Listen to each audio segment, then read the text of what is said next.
Some wounds, they don't heal, they transform.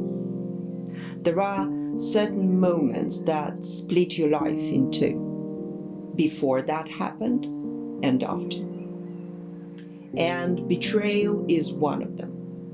It carves through your heart like a dull, blunt blade. Okay. Slow, confusing, unforgettable. And the worst part, it always comes from someone you trusted.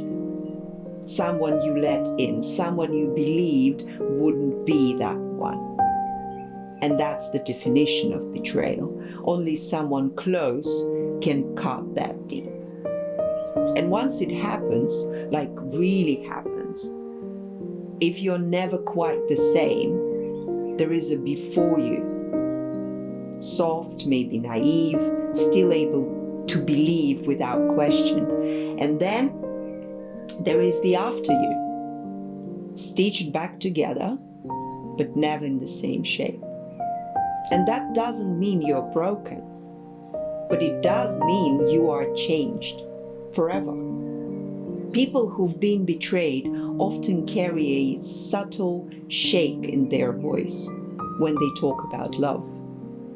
Quiet pause before they open up again. A glance that says, I've learned not to trust that easily. And it's not dramatic, it's cellular.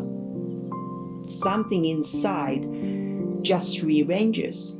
And yet there is a strange, painful kind of wisdom that only comes from this kind of wound.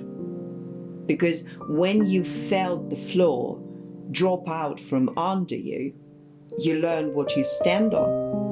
When your reality shatters, you find out what parts of you were never real to begin with.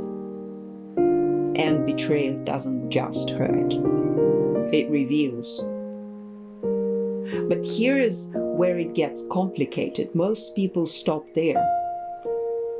They build walls, they armor up, they protect themselves from ever feeling that helpless again. And who can blame them? If you live long enough, you realize that the real transformation doesn't come from the pain, it comes from what you choose to do after. Because there is another kind of vulnerability, voluntary, conscious, courageous. The kind where you know the risk and you open your heart anyway. Not because you're weak, not because you refuse to let pain define your capacity to love. There is nothing more powerful than looking someone in the eye after you've been hurt and saying, here I am, all of me, again. Not blindly, not recklessly, but bravely. And that changes you too, in a different way. It reintroduces you to your own strength. It restores your sense of dignity. It brings you back to yourself, not as a victim of your past, but as the author of your future. Because being open doesn't mean being foolish. It means being true. And truth, as it turns out, is the only real protection you ever had.